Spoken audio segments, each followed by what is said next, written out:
ನಮಸ್ಕಾರ ವೀಕ್ಷಕರೇ, ಇವತ್ತಿನ ವಿಡಿಯೋದಲ್ಲಿ ಅತ್ಯಂತ ರುಚಿಕರವಾದ ಬೆಂಡೆಕಾಯಿ ಸಾಂಬಾರು ಮಾಡುವುದು ಹೇಗೆ ಅನ್ನೋ ಬಗ್ಗೆ ತಿಳಿಸ್ತಾ ಇದ್ದೀನಿ.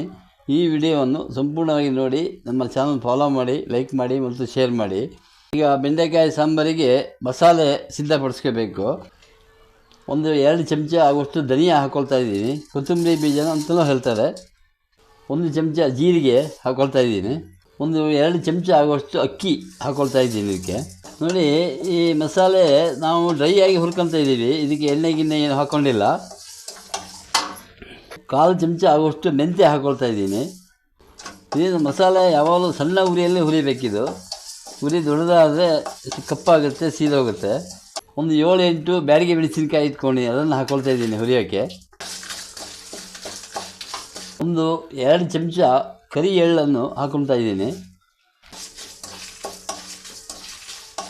ಆಗಿದೆ ವೀಕ್ಷಕರೇ, ನಾನು 5 ನಿಮಿಷ ಸಣ್ಣ ಉರಿಯಲ್ಲಿ ಇದನ್ನು ನಾನು ಹುರ್ಕೊಂಡಿದ್ದೀನಿ. ಈಗ ಇದನ್ನು ಮಿಕ್ಸಿಯಲ್ಲಿ ನಾವು ಪುಡಿ ಮಾಡ್ಕೋಬೇಕು. ನಾವು ಹುರಿಕೊಂಡ ಮಸಾಲೆಯನ್ನು ಈ ಮಿಕ್ಸಿ ಜಾರಿಗೆ ಹಾಕ್ಕೊಂಡಿದ್ದೀನಿ. ಇದನ್ನೀಗ ಪುಡಿ ಮಾಡ್ಕೋಬೇಕು.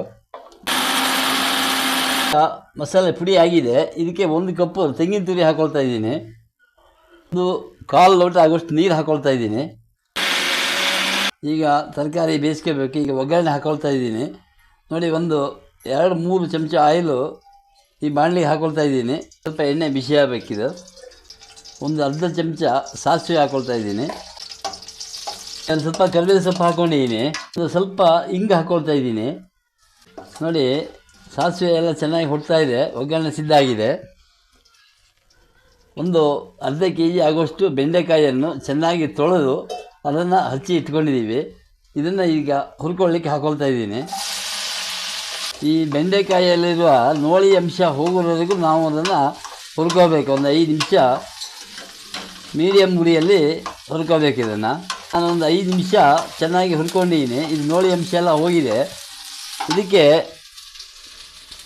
1 ಲಿಂಬೆಹಣ್ಣು ಗಾತ್ರದ ಹುಣಸೆಹಣ್ಣು ನೆನೆಸಿ ಅದರ ರಸ ತೆಗೆದಿಟ್ಕೊಂಡಿದ್ದೀವಿ. ಅದನ್ನು ಇದಕ್ಕೆ ಹಾಕ್ಕೊಳ್ತಾ ಇದ್ದೀನಿ. 1-1.5 ಚಮಚ ಆಗುವಷ್ಟು ಕಲ್ಲುಪ್ಪು ಹಾಕ್ಕೊಳ್ತಾ ಇದ್ದೀನಿ. 1/2 ಚಮಚ ಅರಿಶಿನ ಪುಡಿ ಹಾಕ್ಕೊಳ್ತಾ ಇದ್ದೀನಿ. 1/2 ಲೋಟ ಆಗುವಷ್ಟು ನೀರು ಹಾಕ್ಕೊಳ್ತಾ ಇದ್ದೀನಿ. ಹೀಗೆ ನಾವು ಅದನ್ನು ಮುಚ್ಚಿ ಇಡಬೇಕು. ನೋಡಿ, ಇದೀಗ ಆಗಿದೆ. ಈ ಮುಚ್ಚಳ ತೆಗಿತಾ ಇದ್ದೀನಿ. ನಾನೊಂದು ಮೀಡಿಯಮ್ ಉರಿಯಲ್ಲಿ 5 ನಿಮಿಷ ಈ ಬೆಂಡೆಕಾಯಿಯನ್ನು ಚೆನ್ನಾಗಿ ಬೇಯಿಸ್ಕೊಂಡಿದ್ದೀನಿ. ನೋಡಿ, ಈ ಥರ ಬರಬೇಕದು. ಈ ಕಲರ್ ಹಿಂಗೆ ಚೇಂಜ್ ಆಗಬೇಕು ಬೆಂಡೆಕಾಯಿದು. ಮಿಕ್ಸಿ ಮಾಡಿಕೊಂಡ ಈ ಮಸಾಲೆಯನ್ನು ಇದಕ್ಕೆ ಹಾಕ್ಕೊಳ್ತಾ ಇದ್ದೀನಿ. 1 ಚಮಚ ಬೆಲ್ಲ ಹಾಕ್ಕೊಳ್ತಾ ಇದ್ದೀನಿ. ಇದಕ್ಕೆ ಇನ್ನೂ ಸ್ವಲ್ಪ ನೀರು ಹಾಕ್ಕೊಳ್ತಾ ಇದ್ದೀನಿ. ತುಂಬ ದಪ್ಪ ಇದೆ ಅದು. 1/2 ಲೋಟ ನೀರು ಹಾಕ್ಕೊಂಡಿದ್ದೀನಿ. ಇದೀಗ ಚೆನ್ನಾಗಿ ಕುದಿ ಬರಬೇಕಿದೀಗ. ನೋಡಿ ವೀಕ್ಷಕರು, ಇದೀಗ ಕುದೀತಾ ಇದೆ. ಇದಕ್ಕೆ ಸ್ವಲ್ಪ ಕೊತ್ತಂಬರಿ ಸೊಪ್ಪು ಸಣ್ಣಕ್ಕೆ ಹಚ್ಚಿ ಇಟ್ಕೊಂಡು ಅದನ್ನು ಹಾಕ್ಕೊಳ್ತಾ ಇದ್ದೀನಿ. ಇದು 5 ನಿಮಿಷ ನಾವು ಚೆನ್ನಾಗಿ ಕುದಿಸ್ಬೇಕು ಇದನ್ನು. ನೋಡಿ, ಎಷ್ಟು ಚೆನ್ನಾಗಿ ಬಂದಿದೆ ಸಾಂಬಾರು.